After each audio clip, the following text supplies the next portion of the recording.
de sécurité pour l'attention portée à la situation du pays et pour son engagement constant en faveur de la stabilité, de la paix et du processus démocratique en Haïti. La communauté des Caraïbes, CARICOM, prend note avec grand intérêt et anticipation du récent dépôt d'un projet de résolution du Conseil de sécurité des Nations Unies par les détenteurs du stylo, les États-Unis et le Panama, concernant une assistance sécuritaire supplémentaire demandée par Haïti et recommandée par le secrétaire général de l'ONU. Cette initiative intervient à un moment critique dans la dégradation continue de la situation sécuritaire et humanitaire en Haïti, marquée par une recrudescence des assassinats, des enlèvements, des violences basées sur le genre, la perte de territoire et le déplacement massif de personnes aux mains des gangs armés. Poursuivant son plaidoyer international en faveur d'Haïti, un de ses membres, la communauté des Caraïbes, appelle les membres du Conseil de sécurité des Nations Unies, en particulier les membres permanents, à prendre en considération les conditions désespérées et précaires dans lesquelles se trouve le peuple et le pays d'Haïti. Et pour quelques commentaires, Stanley, nous avons avec nous l'ancien diplomate Pierre-Antoine Louis. Pierre-Antoine, bonjour, bienvenue sur Métropole. Bonjour Wendell, bonjour tout le monde, c'est toujours un plaisir. Haïti soutient avec fermeté la résolution qui vise donc à transformer la mission qui est actuellement déployée en Haïti en une force de répression des gangs qui pourrait en quelque sorte garantir la sécurité nationale et régionale. Vous êtes optimiste par rapport à cette annonce ou encore par rapport aux informations qui font état d'éventuels ou le probable déploiement de cette force qui viserait justement à réprimer les gangs, Pierre-Antoine Louis?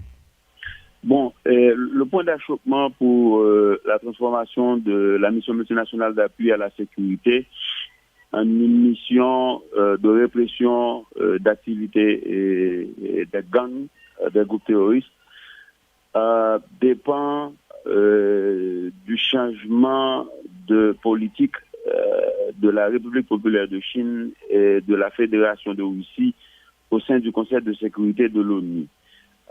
Depuis septembre 2024, lors de la considération du mandat de la mission, du mandat actuel de la mission multinationale d'appui à la sécurité, l'administration Biden avait tenté de transformer la mission en une mission de maintien de la paix de l'Organisation des Nations Unies parce qu'il y avait une difficulté majeure sur le financement de la mission.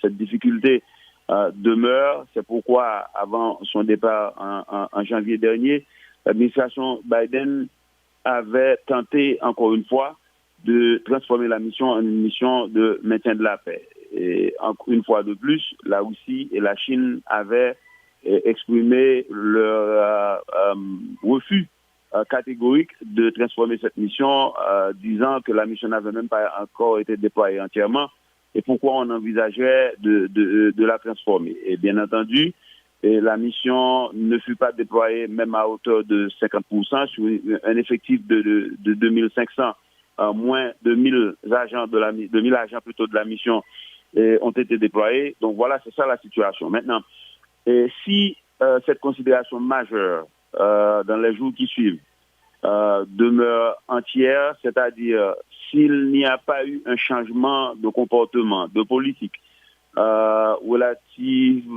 relatif à la situation en Haïti de la part de la République populaire de Chine et de la Russie, moyennant s'ils ne veulent pas approuver la résolution, de s'abstenir, comme la Russie et la Chine l'avaient fait en octobre 2023, quand le Conseil de sécurité avait adopté la résolution 2699 mettant en place la mission multinationale d'appui à la sécurité. Donc cette mission n'aura aucune possibilité de voir le jour. Donc c'est cela qui change. Maintenant, la position d'Haïti est normale, elle est logique. C'est Haïti qui, en octobre plutôt 2022, en début d'octobre 2022, par une résolution du Conseil des ministres, pendant l'administration d'Ariel Henry, avait sollicité un appui international en matière de lutte contre la gangstérisation en Haïti. Donc, ce serait aberrant qu'Haïti change de position. Maintenant, ce qui pose problème, c'est le fait que les dirigeants haïtiens semblent ne pas comprendre qu'aucune mission étrangère sur le sol haïtien quels que soient les moyens qui lui sont dotés, financiers ou en équipement logistique, tout ce que vous voulez, ne peut réussir moyennant pour Haïti d'avoir une stratégie de lutte contre l'insécurité, une amélioration de sa gouvernance politique. C'est ça qui manque. Quand les étrangers arriveront en Haïti, même avec un mandat qui leur donne l'autonomie de fonctionner, indépendamment des forces de sécurité haïtiennes, ces étrangers dépendront de la connaissance du terrain des Haïtiens. Et si les Haïtiens ne sont pas motivés, si les Haïtiens ne fournissent pas les moyens adéquats à leurs propres forces de sécurité qui peuvent accompagner valablement sur le terrain les forces de sécurité haïtiennes, je ne vois pas comment des étrangers pourront mettre fin à cette situation désastreuse d'insécurité et tout azimut en Haïti, car le premier devoir de l'État d'un pays et du gouvernement qui exerce l'autorité de l'État, c'est d'assurer la sécurité du pays. Aucune force étrangère, quels que soient les moyens qui lui sont dotés, ne peut venir à bout des terroristes qui sèment la pagaille en Haïti. Alors Pierre-Antoine, rapidement, et en 2022 justement, au moment de voter la résolution 26 et 53 et pour la force multinationale, pour la mission multinationale, cette question d'une force sous l'autorité de l'ONU a déjà été posée et on n'était pas parvenu à un accord sur ce point. Qui ça qui fait, je dis, question retourner sous table là avec et nous pensons que disposition a changé? Bon, question retourner sous table là, Wesley, pour une simple et bonne raison. Mission multinationale d'appui à la sécurité a commandée par le Kenya parce que Kenya fournit le gros lot, le contingent qui est plus large de mission multinationale d'appui à la sécurité n'a pas marché. M'a rappelé nous un simple fait. Il y a quelques mois, il y a 2 hélicoptères qui sortis El Salvador, 2 hélicoptères utilitaires qui étaient supposés utiliser pour des évacuations militaires en cas où des membres de la mission étaient blessés. Nous voyons qui s'est passé dans la Tibonite, nous voyons qui s'est passé dans la zone de Kinskov. Moi-même, avant, pas jamais entendu qu'ils ont utilisé l'hélicoptère pour faire aucune évacuation de quelconque élément de la mission multinationale d'appui à la sécurité, voire des forces de sécurité haïtiennes avec lesquelles Mounsao supposé collaborer. Donc, mission multinationale d'appui à la sécurité, c'est pas vous monter. Et même le président William Ruto connaît l'administration Biden qui est précédé l'administration Trump connaît. Le constat sur le terrain, c'est que mission n'a pas de résultat. Bon, Yobraldou, c'est à cause du fait que pas assez l'argent, et Yobraldou que blindé n'a pas adapté, mais tout ça, Mouniote connaît, c'est pas un secret pour personne. Donc, mission n'a pas marché, l'administration Trump est obligée de rendre compte que c'est le cas. Et puis, Haïti situé à 700 000 nautiques des côtes de la Floride. Les États-Unis pas qu'à continuer à accepter que au pays, côté État totalement failli, côté les crimes transnationaux est capable de passer sans problème en Haïti, même au niveau national de sécurité publique, les autorités haïtiennes, malgré les efforts que la police nationale et les forces armées d'Haïti a fait, il n'y a pas de résultat.